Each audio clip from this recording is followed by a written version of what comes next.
So it's now my honor to introduce the second key speaker for this morning, Reverend Canon Dr. Jody Clarke. Again, I refer you to the program for a more detailed bio, but Dr. Jody Clarke is the Academic Dean of the Atlantic School of Theology of Halifax. The title for his address this morning is The Complexity and Messiness of the Human Journey. And I can tell you, I spoke briefly with Robin this morning, and I have a lot of admiration for the way he's able to convene the conference.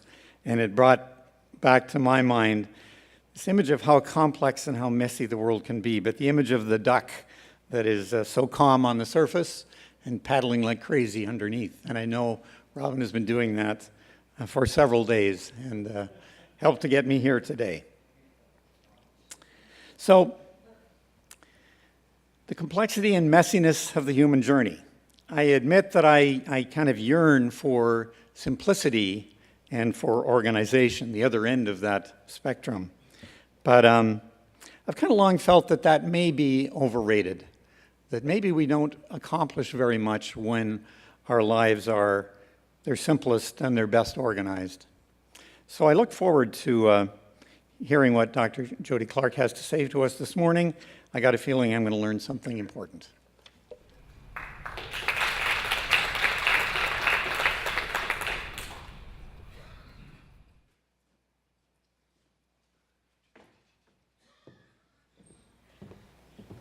Good morning. Do you want to stand up for a second and just stretch a bit?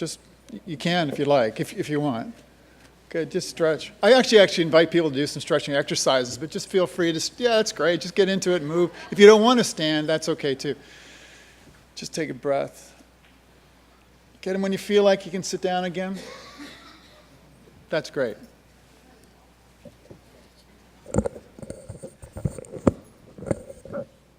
Super. I'll say a couple of quick things. I'm an Anglican priest as well, and one of my mentors taught me a long time ago that when you preach, sometimes people fall asleep when you're preaching. And he said, look, don't worry about that because you don't know what their life was like prior to their arrival in church that day. They may have been up all night. So just think of it this way, because most preachers, just to let you know, when someone starts dozing off, they get louder, or they get angry, or they take it personally. And he said, don't do that because you don't know their story. And just think of it this way, that should people fall asleep in your presence, they've been comforted by your voice. So should anyone feel dozy, feel free. I don't take offense. And if you have a nice dream, I think of it as a bonus. So that's just a bit about that.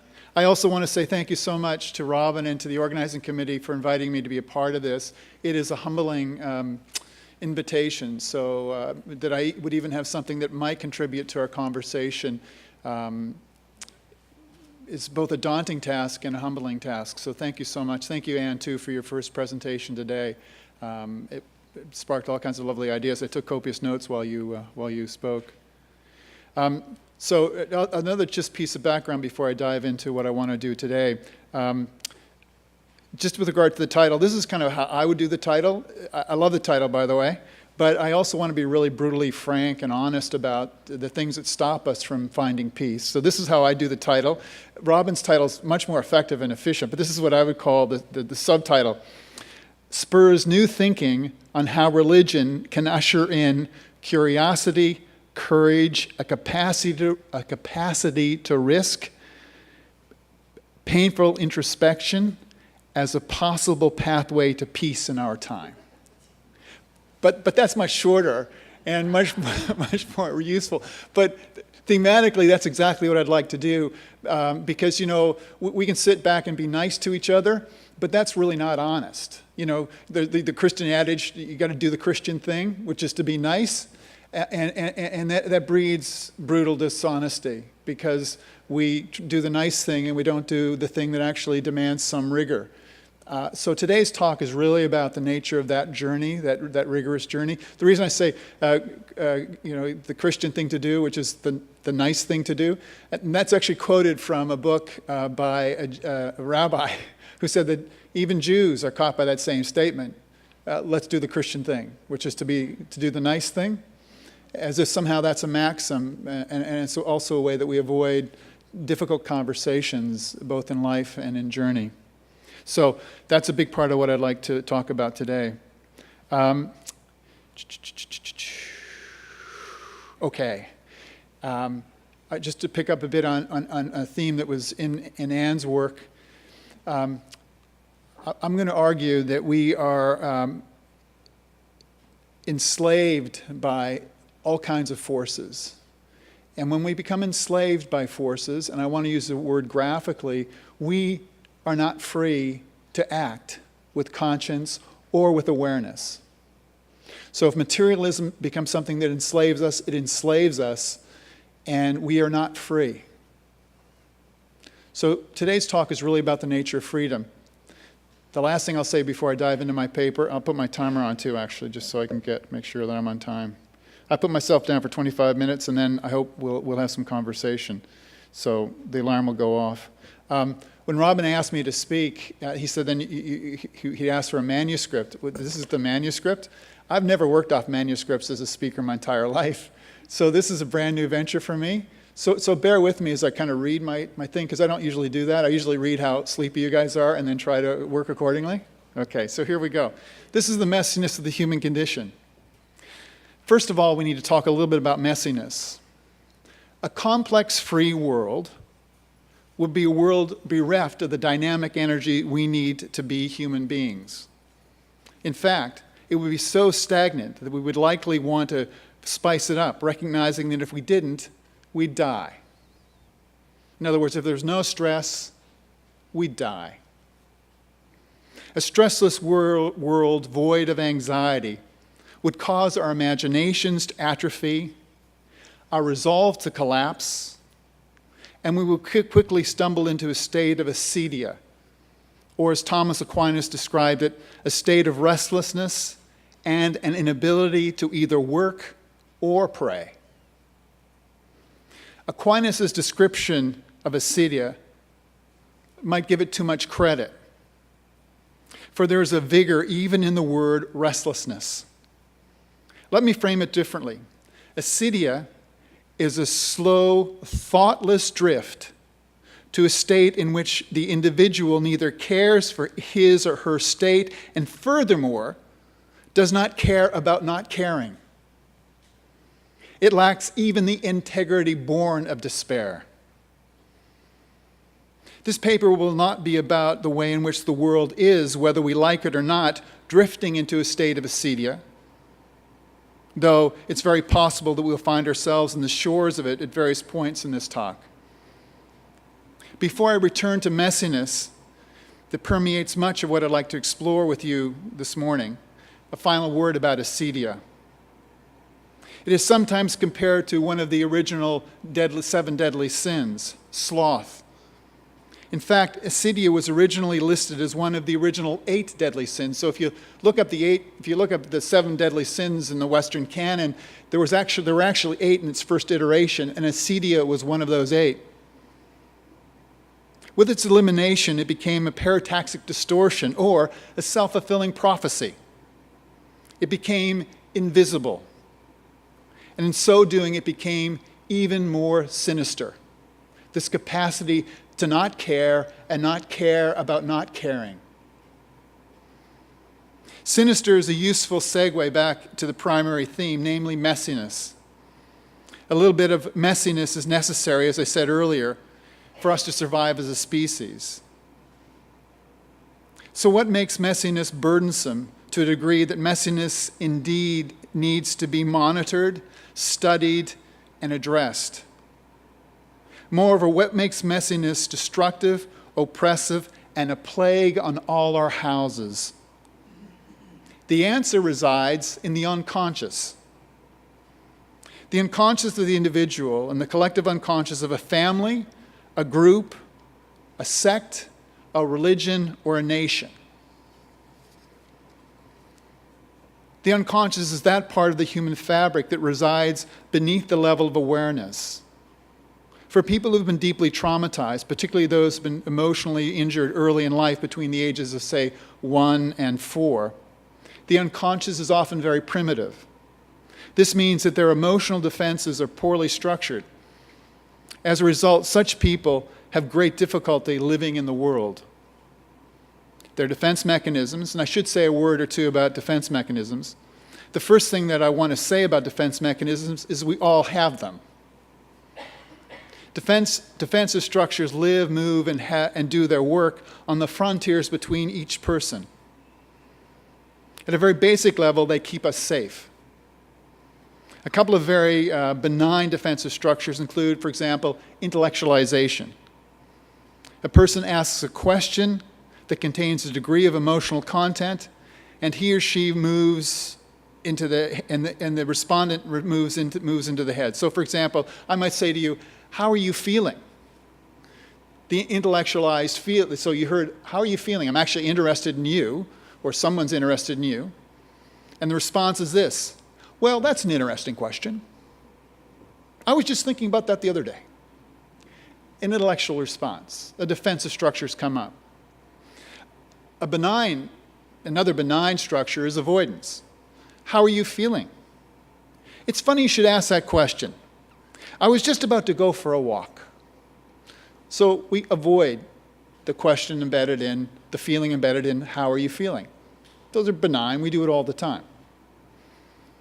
Another psychological term that everyone employs as a way of navigating life is called transference.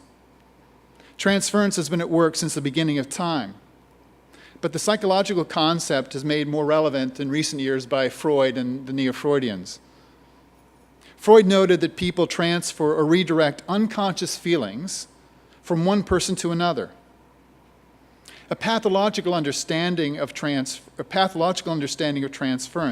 and the way it is often understood in contemporary society is the inappropriate feelings or childhood feelings are moved from one object to another object. So that's a little bit about transference. Whether we like it or not, we all use transference as a way of engaging our world. If early experiences were positive, the person transfers positive feelings onto the world he or she encounters. Conversely, a person for whom early relationships were disturbing or a source of pain tends to transfer negative feelings toward new object representations. A child with a stable, loving parental image will transfer these feelings onto, say, a teacher.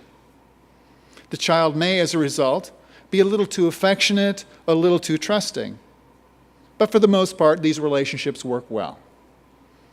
On the other hand, if the person whose parental images were less stable and trustworthy, which would cause more anxiety and increased defensiveness in the presence of the teacher. Here, the initial message would be this for the child toward the teacher. You are a parental image. This is not going on at a conscious level, it's going on at an unconscious level. You're a teacher, you're a parental image, and at a deep level, I hate you. Please note that I didn't say, you're a parental image, and I don't trust you. I stated that the unconscious feeling,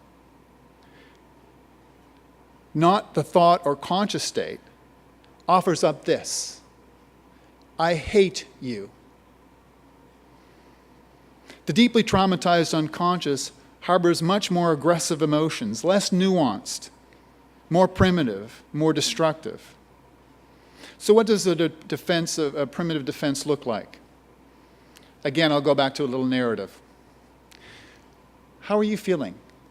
None of your goddamn business. How are you feeling? No one really wants to know. Besides, I have to leave. And thirdly, how are you feeling? Silence. These are, of course, the classical structures: fight, flight, or freezing.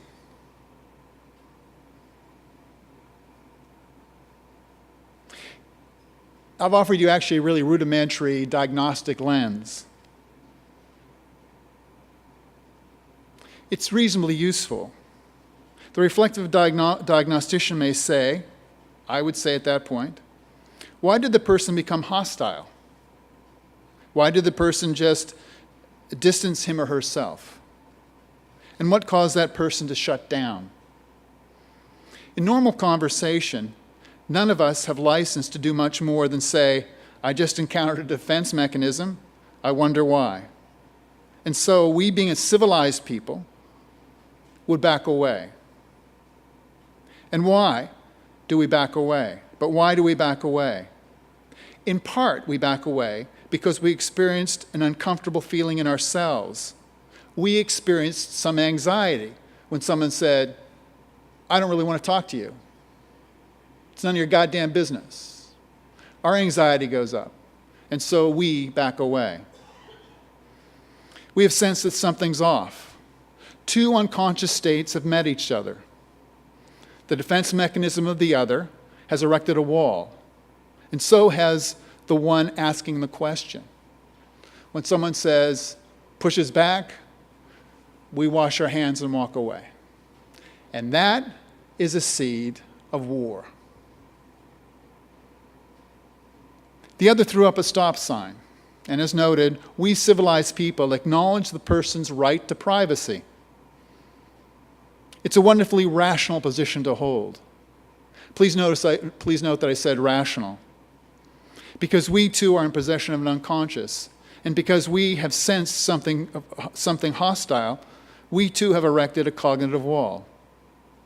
Our consciousness has now encountered the unconscious of another.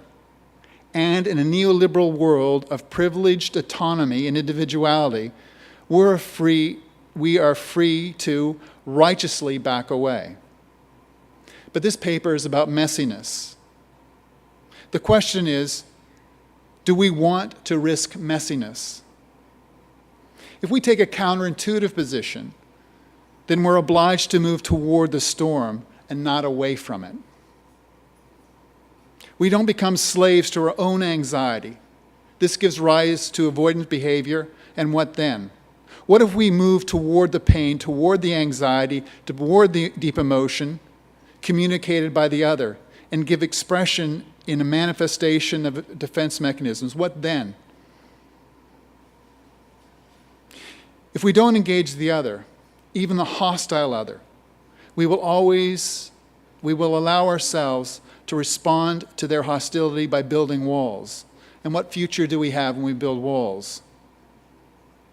Well, I've chosen to illustrate the erection of the unconscious wall between two individuals. The same forces can operate, as I said earlier, between families and within families, or nations, sects, or religions, and certainly nations. Let me illustrate this point in a piece of dialogue from the 1986 film, The Mission. For those who might remember the film, it was, and to test your memories, I'd like to bring up a few things about the film. So 1986 film called The Mission. The mission is set during the Jesuit reducciones, or settlements among the nomadic cultures of South America. The film tells a story of one such reducciones.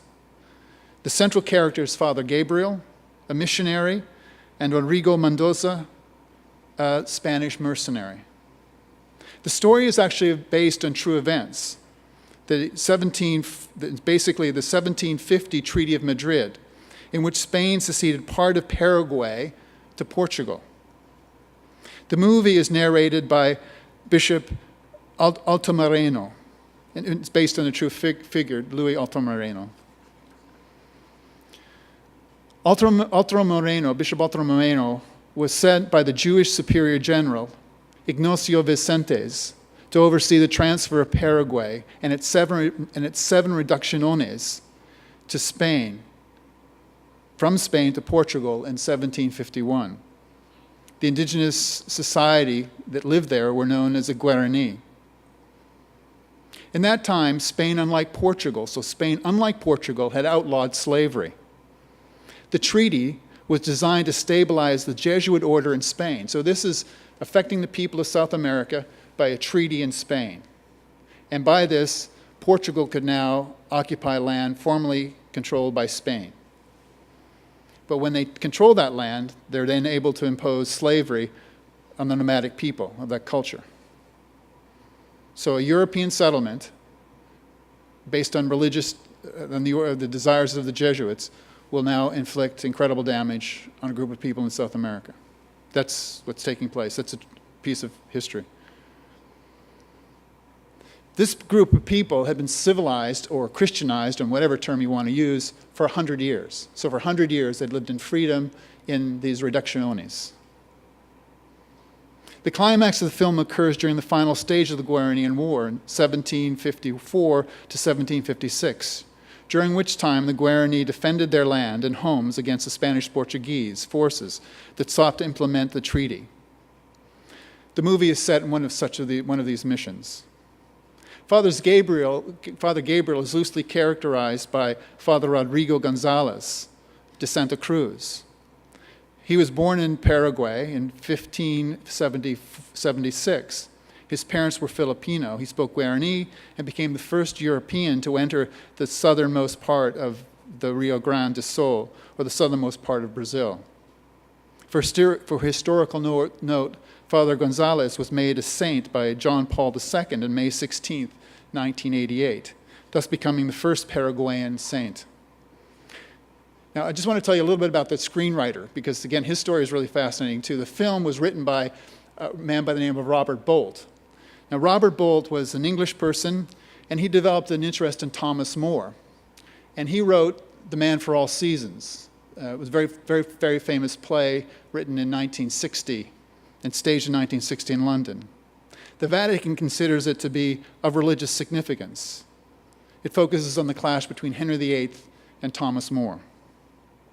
He also developed a screenplay for Lawrence of Arabia and for Dr. Zhivago, just for movie buffs. He wrote this play, he wrote The Mission in 1996. It was his final film project, although he did write the TV movie Without Warning, the James Brady story, about the attempted assassination on Ronald Reagan through the eyes of his press secretary, who experienced a gunshot wound to the head. Robert Bolt had experienced a stroke earlier in his life. But back to the film. Rodrigo Mendoza is a fictional character. He became a slave trader and mercenary who killed his brother in a duel. Because the death occurred during a duel, he was untouchable by the laws of his time. Although as a mercenary, he grossly outmatched his brother in the duel. The Mission is a multi-layered tale, but ultimately it's about Mendoza's journey of redemption and possibly forgiveness for the murder of his brother and the brutalization of a people. But such a venture, one that culminates in forgiveness, redemption, and love, cannot occur without daringly moving into the pits of hell. So, into the film. The film opened, I think this is really fascinating too. The film opened with limited release and picked up momentum by word of mouth. It won the top honor at the Cannes Film Festival in 1986, but was not well accepted by Hollywood. It was considered theopolitically problematic because it exposed liberation theology and Marxist principles. Even the sensibilities of 1980 America were opposed to the idea of the reducciones, which looked much like the plantations of the South, but were owned by the Guarani.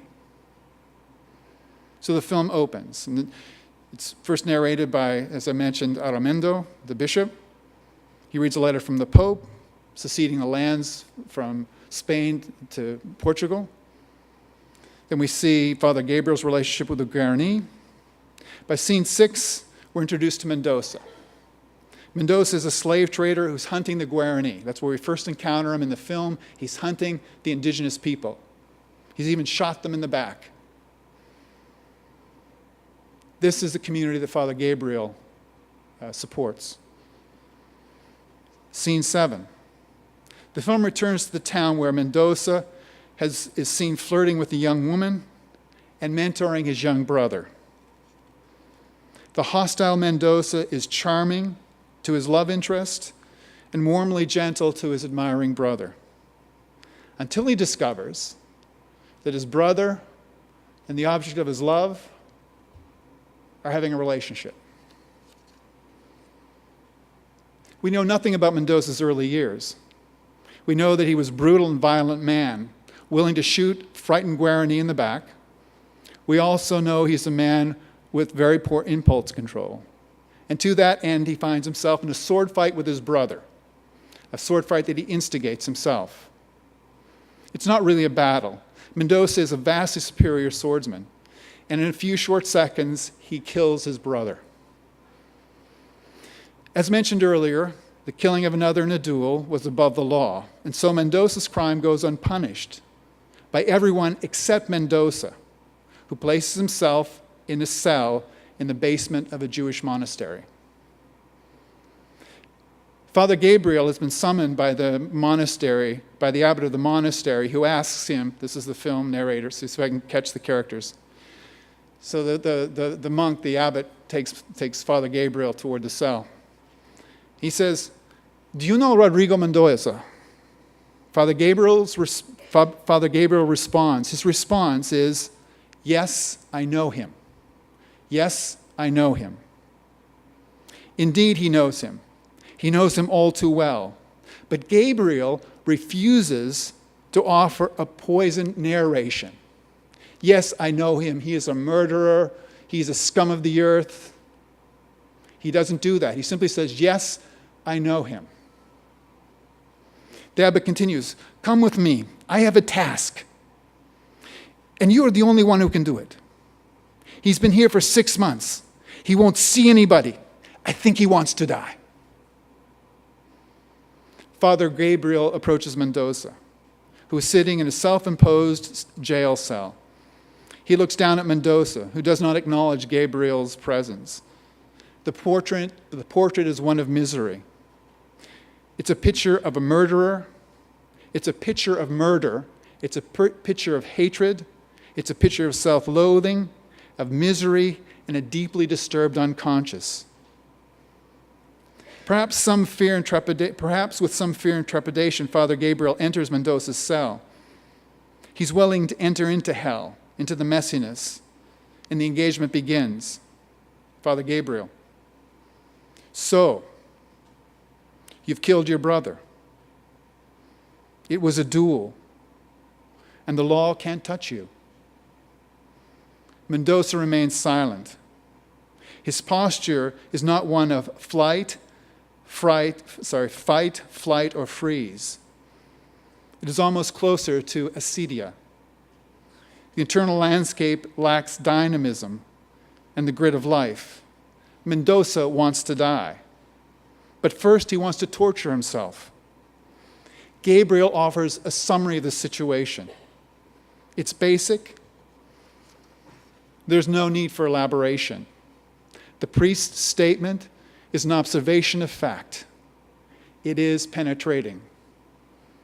Gabriel enters the dragon's den. Now he must move beneath the surface. The question he's about to ask is partly rhetorical, but emotively targeted. And because it is emotively based, it places pressure on the other. It sends a direct message to the unconscious of Mendoza: I am interested in knowing who you are as a human being. That's the message. I am interested in knowing you as a human being. I am interested in knowing you as a human being. The lifeless Mendoza. So, this is the question. Is this remorse? Asks Gabriel. The lifeless Mendoza erects a verbal wall. Leave. And then, with a voice of hostile contempt, the wall says aggressively, priest, leave. priest.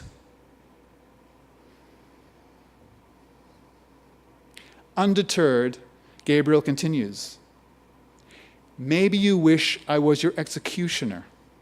Perhaps that would be easier. Again, he states a fact. Perhaps death would be easier. The reference to execution sends another message to Mendoza's unconscious, namely that something's at stake. This is not chit-chat. This is not about rapport building or civilized pleasantries. The strands of this conversation make up the fabric of the human relatedness. The facts are the facts. The prisoner wants no part of freedom. The jailer can impose no sentence greater than the one that Mendoza has placed upon himself, and so he fortifies his walls of resistance. Leave me alone, says Mendoza. Gabriel remains. He could have easily respected Mendoza's dismissal. Again, a neoliberal might accuse Gabriel of interfering, of not respecting Mendoza's right to self-expression and self-determination. One of history's great indictments against the church is the self-righteous way in which it imposes itself on others. This is the pathway of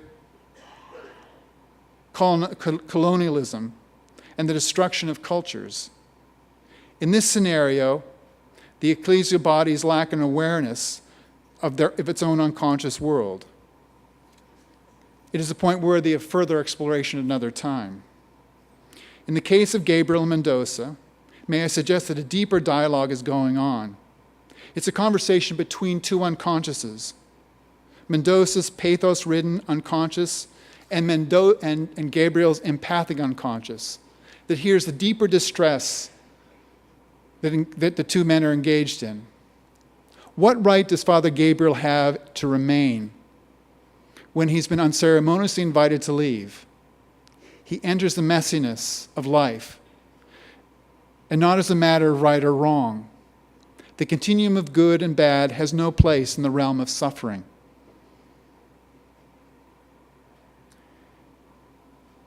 You know what I am. You know what I am, continues Mendoza, in a voice that holds as much contempt for the priest as he holds for himself. And the plot thickens. You know who I am. Gabriel replies, yes. He returns to the messiness. He doesn't say, you're a child of God, you're a beautiful creature, you're a man who's deeply misunderstood. He doesn't say that. That would be devoid the messiness. This is what he says. You're a mercenary. You're a slave trader. You killed your brother. This is honesty. Anything else would be dishonest, and the seeds of destruction would be sown then.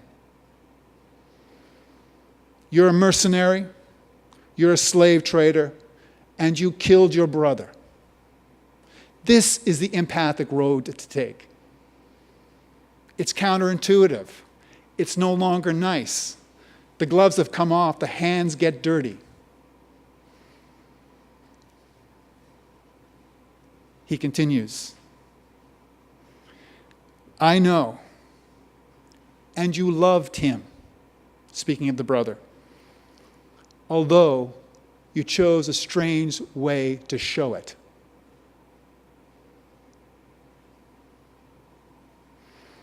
Whether the screenwriter was aware of it or not, the intervention is a direct hit on the far side of Mendoza's emotional wall. Gabriel has offered a brilliant and wonderful, self-evident truth. Why is Mendoza punishing himself? Why is he banishing himself? Why is he so hostile? Precisely because, as Gabriel notes, you loved your brother. If he didn't love his brother, he would have gone on with life. He would have continued as a mercenary and a slave trader, but he did not. He was imprisoned by love. Without love, there could be no kind of remorse. Now Mendoza's unconscious is fully engaged. This is brilliant. This is my favorite scene of all films of all times, just to let you know. He's gone from a quasi-comatose prisoner to an active agent in a matter of seconds. Gabriel's shots are clear and clean. The defenses are now on high alert. We're not done with Mendoza's defenses. They go from being passive to becoming aggressive. He doesn't want the priest to touch the hem of his suffering, for to do so holds a possibility of liberation, and freedom is the last thing Mendoza wants. Mendoza springs to his feet when the priest says, "And you loved him." Springs to his feet and grabs Gabriel. The murderer, mercenary, able-bodied Mendoza pushes Gabriel against the wall, his fists grabbing at the priest's habit, close to his neck, and he says, "Are you laughing at me?" Mendoza yells as he stares in the face of the priest.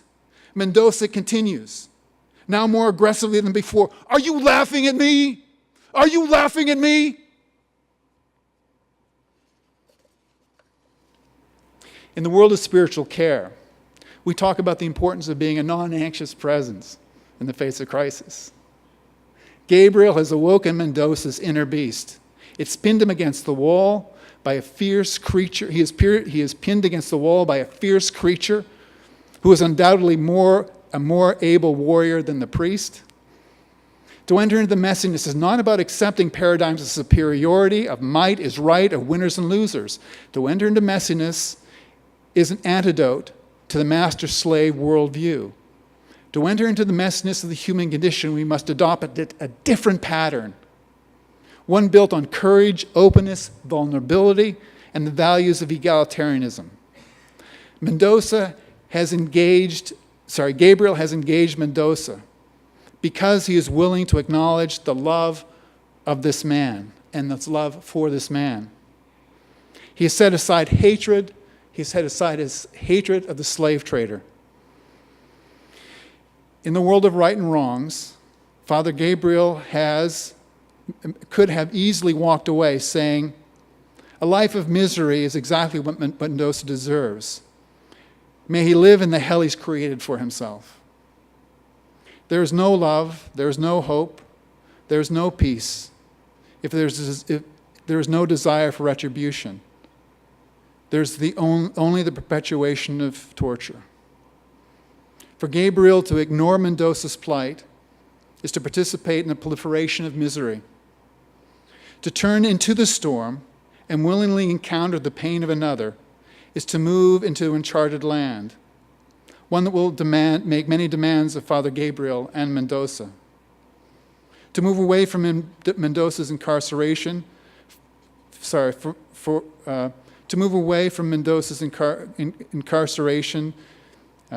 he would not be a free man. He is enslaved by his own prejudices, his own demons, his own sojourn into acedia. In a world bereft of empathy, of caring, of life, to walk away from the investment, to walk away is an investment in flight, of creating distance, separation, and alienation. And so Gabriel, pressed against the wall by a man who could no doubt snap his neck in an instant, with his non-anxious heart beating out of his chest, moves to a direct encounter with Mendoza, the man. So to walk away at this moment would be to invest in the creation of more walls and more hatred. "Are you laughing at me, priest?" Gabriel's response is this: "I am laughing at you," replies Gabriel. And he goes on, "Because all I see is laughable. I see a man running away, a man hiding from the world. I see a coward."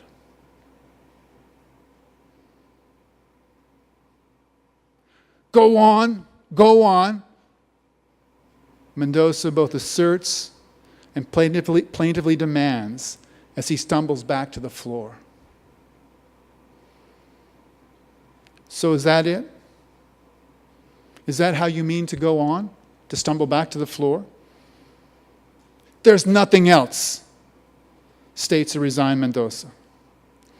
There is life, Gabriel asserts. There's no life. There's no way out. For me, there is no redemption. Mendoza's affect is very different. God gave us the burden of freedom. You chose your crime. Do you have the courage to choose your penance? Do you dare do that, says Gabriel? There's no penance enough for me, says Mendoza. But do you dare try? Mendoza is once again animated. Do I dare? Do you dare see it fail? This is brilliant, because now the two men are linked together. It's not the priest saying to the plaintiff, the broken person, do you dare get your life back in shape? The person in pain comes back and says, but you dare enter into this with me. Do you dare risk too? We both have to risk. The beauty of this in the messiness is we both have to risk. It doesn't reside with one, it resides with both. And unless it resides with both, there can be no peace. There can be no reconciliation. In the script, the scene that we've just gone through is referred to as the double dare. That's what Bolt called that scene in the film. Alone, Mendoza has no hope.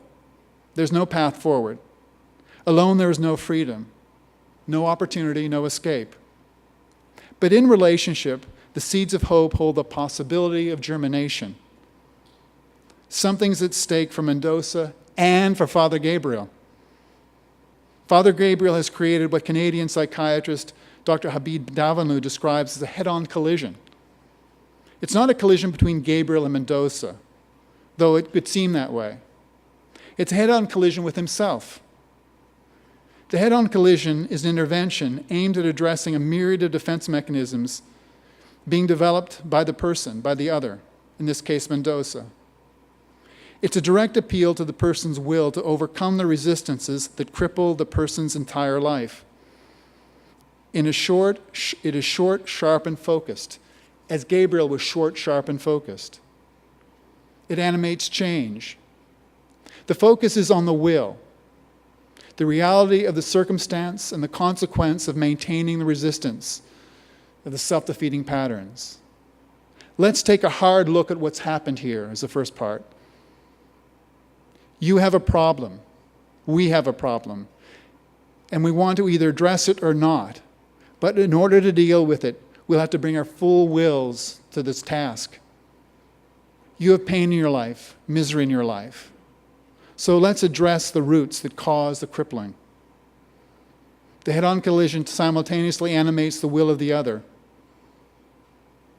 actively and creating an active relational alliance, and gives the unconscious a direct wake-up call. Gabriel, in the company of a handful of companions, begins a journey back to, Mendoza, in the company of a handful of companions, as well as Father Gabriel, begins a journey back to the Reducciones, to the heartland of the Guarani. Mendoza accompanies them and the monks. It's a different journey now. Mendoza takes all the weapons of war, all the tools he'd used to incarcerate others, and places them in a huge sack. He then ties the sack to himself, wrapping a huge rope around himself. This will be his companion for the journey, and the journey is deeply interior. The baggage is dragged through the South American jungle, up forested mountains, scaling sheer rock face, across rivers, and over waterfalls. When all of Mendoza's traveling companions agree that his penance has gone long enough, Father Gabriel sides with Mendoza and states, he doesn't think so. And until he does, I don't think so either. Exhausted, vulnerable, and a broken Mendoza arrives at the top of the mountain. He's surrounded by the Guarani, who know who he is. He is their enemy, their captor, their enslaver. This is where the sack of destruction is cut free, not by Mendoza, but by the Guarani. This is where Mendoza comes face to face with his own grief, his own guilt, and the first taste of redemption. Here he is a new man. He is free. He possesses the capacity for intimacy and closeness. The emotional walls that had once imprisoned him have now crumbled in the face of his openness to come face to face with the pernicious guilt that has dominated his life. This is not the journey of a single man. It was facilitated and animated by others, who themselves did not become enslaved by their unconscious demons. It's here that we enter into the crucible of relatedness. It's only by entering that messiness, the disturbed messiness, that we can ever be delivered to a place of hope. Thank you.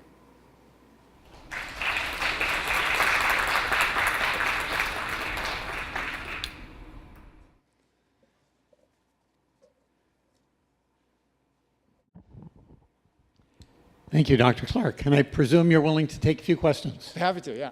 You have to. The harder the better. Part of the messiness. So, as a moderator, I'd like to start with a question. It wasn't what I expected. It was a very, very compelling, not that I didn't expect a compelling presentation, but it touched me in ways I didn't expect. Did you think I was going to put you to sleep?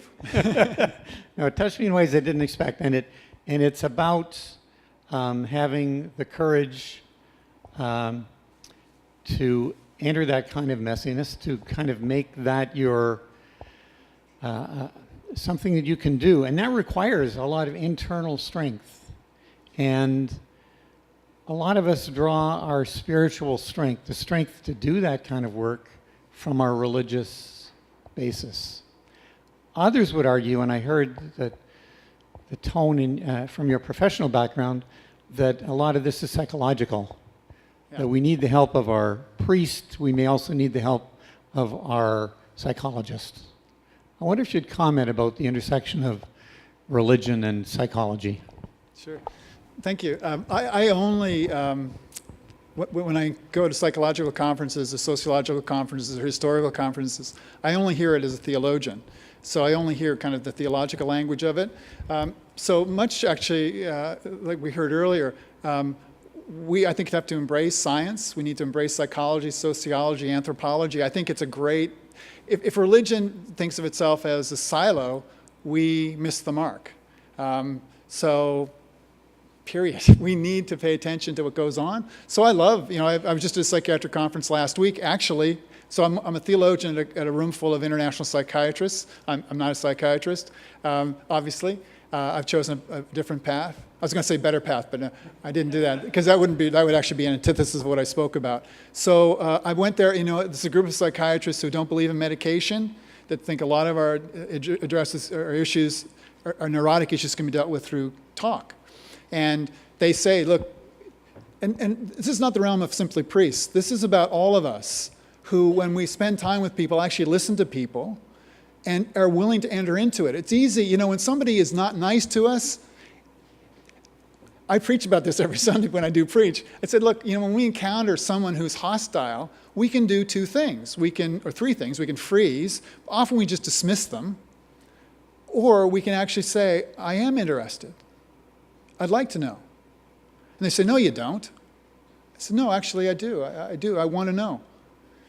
So I think these are things that are really easy for us to appropriate in normal, everyday language, and we need to learn how to do it. We talked earlier about kind of, educating people is critical. I look at the seeds of destruction in any nation, and when people aren't educated, we have problems. Do you know, there are a couple of determinants for health. According to the World Health Organization, do you know what the number one determinant of health is? The number one determinant? It's not education. It's close to it. That's about number two. Pardon? Actually, it's related to that. It's community. The number one reason that people live to be old and healthy old is because of community, relationship. Number two is education. So we live in a society that doesn't value education, but there are multiple kinds of education, and what I'm really trying to talk about here is emotional education. So, we have to listen to what our bodies are telling us. And I think that's it doesn't belong to the realm for me of psychology or psychiatry, but it belongs to all of us, and not to specialize it, but for us to be aware of it itself. So I hope that's a response, Norman. Excellent. Thank you very much. Other questions?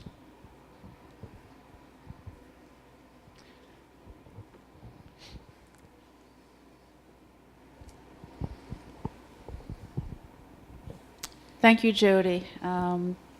You're very inspiring as always. You talked about reactions to stress and problems, the fight, flight, freezing. I'd like to offer two more. One is dishonesty. Yeah. When someone asks you how you are, you want to be nice. You say, hey, I'm great, I'm fantastic, beautiful day, whatever. Another one is compassion, because we don't want anybody to really know how we really feel. And so we mask it and say, hey, everything is really great. What you have suggested is intense honesty. Yes. That's something that most of us aren't comfortable with. Yeah, that's right. Why though? Yeah, and so I would like to hear from you how we go out into the world and deal with our problems and deal with society's problems with intense honesty and not being afraid of reactions. Well, you risk. You have to be courageous because you're going to be pushed back. I'll give you a really simple example. So this is, again, the combination of psychology, science, religion, and common sense. So just after 9/11, I was asked by CBC Radio, because my area is grief, one of the areas I work in is bereavement. So I was on the noontime show, Radio Noon, with Costas Talabresos, and I was asked about, it's about 6 weeks after 9/11, and I was asked about grief and how it works and blah, blah, blah. And then Costas asked a great question. He said, what advice would you give the United States of America right now, right? And this is what I said. And this is no wisdom that belongs to me. It belongs to the science of grief. Check it out. This is what I said. I said, so I said, if George Bush called me, A, I'd be absolutely surprised, and B, this is what I would say to him. This is what I would suggest. I would say, Mr. President, I think what you should do is spend an entire year grieving. You should bury your dead really, really well. You should celebrate their lives, but also feel the pain of what this was like, because you as a country and you, sir, as a president have been traumatized. You need to do that, really. Just spend a whole year and don't do anything. Don't respond, because if you respond, you will make mistakes. It's not a wisdom born of me, it's a wisdom born of the science. I would say that to anybody in this room. If you just had a grief or a trauma, don't do anything. Just feel the pain, feel the suffering, feel that. And I said, after 1 year, the United States of America will respond appropriately. Now, I don't know what that response would be, whether it would be a well-targeted attack or whether it would be nothing at all because they've grieved well. And they recognize that by the perpetuation of hatred and malice, that more people will die. So that's a deep journey inside. That's common sense, right? So this is what happened. It's Radio Noon, it's Halifax. And the response was overwhelmingly negative. People said to me, you're a pacifist, and what we need to do right now is we need to go to war. There are a bunch of Muslims over there, and you know what Muslims are all like? They all hate North America. That's Radio Noon, CBC. And I said, well, no, actually, I've traveled in Islamic countries, and that's not my experience, right? I said, I think that's wrong. That's a projection. It's coming from the unconscious of the other, right? So it's our capacity to lead, and we need our leaders to have emotional integrity. We need our churches to lead that front, our synagogues, our mosques to lead that, because we have the language already embedded in us of just being really honest and saying, this is a better course of action. And that takes incredible courage. And you're going to get pushed and shot. And I should say, Robert Bolt, in 1962, Robert Bolt, the writer of The Mission, was put in prison because he was opposed to nuclear proliferation. right? So he got out and said, I'm going to actually walk the walk, talk the talk. I think nuclear weapons are bad. 1962. And he gets put in prison, just 2 weeks, but he's put in prison nonetheless, right? So we have to be willing to engage that. And that's where it's beautifully messy. But that's much more honest. And I don't know if I'm right. In fact, I know I'm not right. But I know that the conversation will create something that's right. I say with my patients, I have a small practice, I say to my patients, look, I will say things to you, I will offer perspectives, but if you don't agree, let me know. Because I am not here to be right. As your therapist, I don't want to be right. But you and I together need to be accurate. And it's that vulnerability. So we talk to each other to create some kind of accuracy. I think that's what we need to do. It's difficult. Let's give it a shot. Thank you very much. Perhaps time for one more question.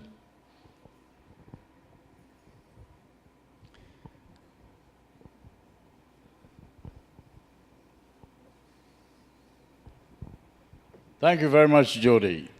6 years ago, you trained me in VON, Victoria Order of Nurses, as a palliative care worker. I remember it well. I celebrate 6 years because of your training, and that went on for 6 weeks. For today, your focus went a little heavy into psychology, Freudian defense mechanisms, the ego defense mechanisms. Yes. And the two you mentioned, transference, avoidance, and the others I have here, projection, stereotyping, attribution, and so forth. Yeah. I'm wondering if these defense mechanisms of the ego build a fortress around the ego and lead to some deception. How can we be true to ourselves, as Shakespeare asks us, or be honest when we continue habitually use these defense mechanisms? But the point of my question is, Jody, the meta themes of the talk include character change, resilience, grief, forgiveness. Yeah. You cover grief. But do these mechanisms, when used regularly, cause us to build a fortress around our true self, the higher self, rather than only protecting the ego? So the point is, therefore, how do these ego defense mechanisms neutralize true character change? When the end of education is the building of character, the end of ethics is the building of character, and the end of religion is the building of character. Seriously? You want me? And it's such a great question. I have never been asked a question as wonderful as that in my entire life. It's a great question. I don't know how I can even respond to it. So, gee whiz. Can anybody help me with that? Does anybody have a response? Yeah, no, I love that. Yeah, that's really simple, lovely. Yeah. It's really, really beautiful, beautiful. Yes, do you have a thought? I say that true understanding between the ego and the self. There is always a confusion. This is something people mistake it to be the self. Self is beyond all construction, all attraction, all qualities. It is the energy. It is essentially everywhere. That is the self, that is the soul. And everybody has got the soul in the body. It is within. And it manifests through various things. And ego is one of the other. Ego is the sense of aggrandizement. It is mine. My thought, my treatment, my family. Everything is oneself. But the big self, higher self that we are talking, is above all these approbations, all these qualities, all these mutations. Yeah. Thank you. That was really helpful. I think, yeah, go ahead. May I introduce Dr. Shastri to Dr. Clarke from Atlantic School of Theology, Hindu priest, professor of engineering emeritus at St. Mary's University. I say thank you to you in another way. When Socrates said 3,000 years ago, know thyself, he didn't say know thy ego self. When Shakespeare said to thine own self be true, it's not the ego self. And when you say I have faith in myself, it's not the ego self, but the true self. And into this little word, self-confidence is not confidence in the ego, but confidence in the Atma, or the higher self, which the Christian call the spark of the divine or the soul. You dig my drift? Absolutely, brother. He answered your question. To answer your question. Thank you very much. We can do no better and no more precious than to enter into relationship and dialogue with each other. Thank you so much for the dialogue. A pleasure. Thanks. Thank you.